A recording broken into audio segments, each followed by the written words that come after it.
Amazima gali nti ebyafangaza tebikyaliwo ekimala kimala.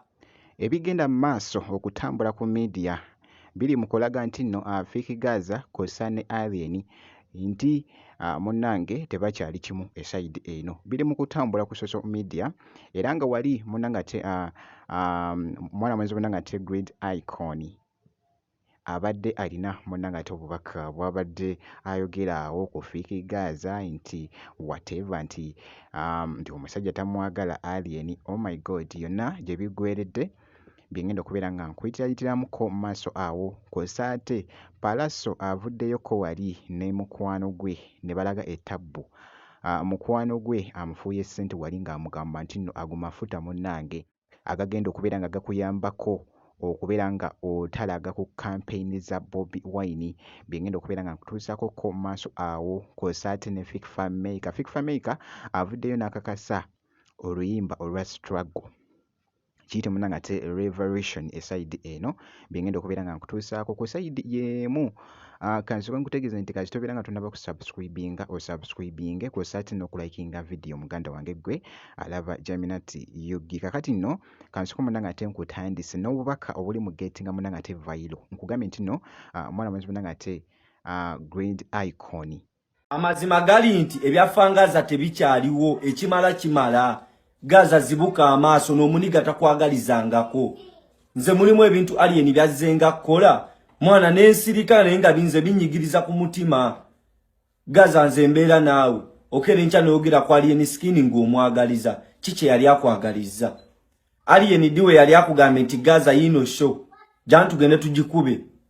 Diwe yali agambye nti Gaza no bagenda kuntegeka nawe nagambe bakutegekemu tugende tuyimbewo babiri.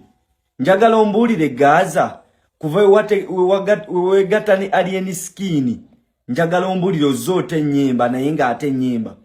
Genda ku akawunti ye odde ombulire oba waliyo challenge eziwera 3 nga zizo mu nnyimba zo Gaza waba Alien skin akwagaliza. Ate ng'olinza okwesa ku akawunti yo wakamukoya challenge zisukka ne mu 3. Mwana ekimala kimala Gaza. Gaza zibuka amaaso. Mwana Gaza oli waddala omala yate gwe kibando waddala. Ono muniga tamalaayo. Mwana nze Alien skin alina n'akantu ke yayogera ku independence. Twave omuvakolera independence. Nga babbye essimu ya Luga Media. Tutuuka mu fangoni n'atandika okuzoleya. Mugwe Gaza olesa obuyayeyaye bo bubbye essimu ya Luga Media nga n'essimu abaagiba CF. Kuyisaamu maaso lwaki takuteeka eri ebbali n'abikugamba ng'abayimbi n'abayimbi. Ku Fake Gaza kw'ossa ate ne mwana mwenzi munnange ate Alien. So byebyo munnange ate bikyagenda mu maaso okwetoola esayidi eyo. Nja kubeera nga nkuwa update yonna gye naabeera nfunye munnange wali ku Fake Gaza kw'ossa ate ne Alien. Ku sayidi y'emu kankwongereyoko wali Pallaso nga we mbadde nkutegeezezza wali mu kutandika nno sigenda kubeera nga nkulwisaawo wabula ekibadde wali mu katambi. Mukwano gwa Pallaso amufuye munnange ate ssente empya n'enkadde wali amugambye ago mafuta agagenda okubeera nga gakutambuza munnange ate mu campaign wabula bannange yonna gye biggweredde kansooke mbikuwe. Aba NRM ndaba musimba layini mububa simba layini aba NRM ufuna sente ate muyimbi munno yakuwa eno buli kintu kiri bwe kizinsanga wano bantu ddano nga jimba gamba kwatayo omutwalo plaza teka amafuta gendo kwe campaign gendo kwe campaign twagala kukunga buli omukunga kunga banange tukunga genda Uganda kunga Alpha time kunga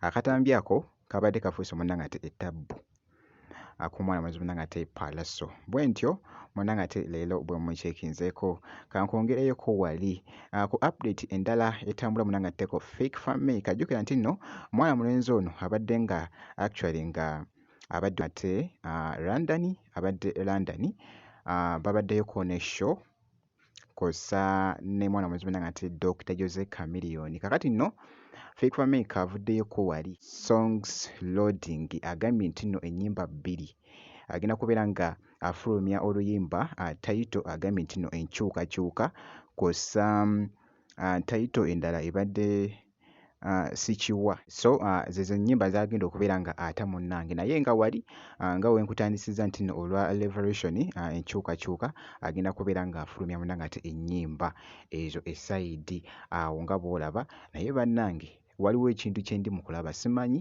oba naawe okiraba omwana mulunzi munnange ate Fik Fameka ayambala kye bayita okwambala era nga bw'ogezaako okulaba ebifaananyi ebyo bibadde bikutte ettabbu ku mukutu munnange ate ogwa Instagram kw'ossa ne Facebook okwetooloola esayidi eyo ye mwana mulunzi munnange ate Fik Fameka leero bwentyo munnange ate bwe mucekinzeeko inno gwe kati sobeera ng'osubscribinze ebisigadde byonna munnange ate bitrekere